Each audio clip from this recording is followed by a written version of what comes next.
Kasako Media, tunaangazia maisha, tunaandika kesho.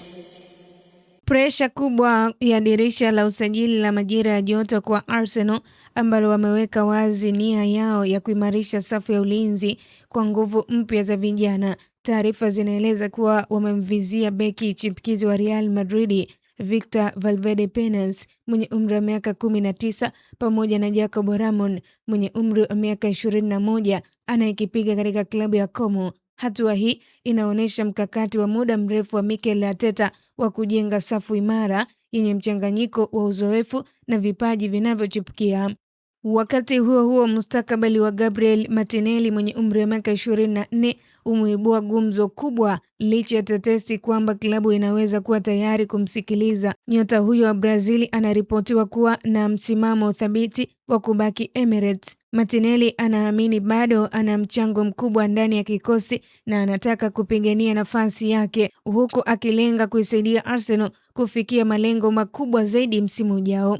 Nchini Ujerumani, Borussia Dortmund wanaonekana kutokata tamaa katika harakati za kumrejesha Jadon Sancho mwenye umri wa miaka 26 baada ya majaribio mawili yaliyopita kugonga mwamba. Dortmund wanatafakari kutoa ofa ya 3 wakiamini bado wana nafasi ya kumnasa mchezaji huyo anayetarajiwa kuondoka Manchester United kama mchezaji huru baada ya kipindi chake cha mkopo Aston Villa kumalizika. Kwa upande wa London Kaskazini, Tottenham Hotspur wanaandaa mapinduzi makubwa ya kikosi huku nafasi ya kipa ikipewa uzito maalumu. Macho yao yameelekezwa kwa James Trafford mwenye umri wa miaka 23 wa Manchester City ambaye anaonekana kuwa chaguo la muda mrefu. Spurs wanaamini kuwa uwezo wake na utulivu wake langoni vinaweza kuwa msingi wa mafanikio ya baadaye. Kwingineko, Nottingham Forest wanajiandaa na uwezo wa kutompoteza kiungo wao Elliot Anderson mwenye umri wa miaka 23.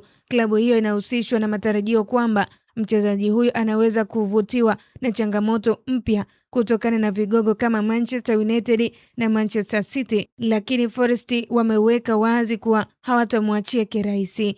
Kwa jumla ni kwamba dirisha hili linaashiria ushindani mkali si tu ndani ya uwanja bali pia kwenye soko la usajili. Klabu zinapambana kujenga vikosi vya ushindi huku wachezaji wakifanya maamuzi muhimu kuhusu hatima zao. Ikiwa mipango hii itatekelezwa, basi msimu ujao unaweza kuwa na sura mpya kabisa yenye ushindani wa hali ya juu. Kwa update zaidi za kimichezo na burudani, endelea kutufuatilia Kasako Media, Instagram, Facebook na Twitter. Tufollow kama Kasako Media.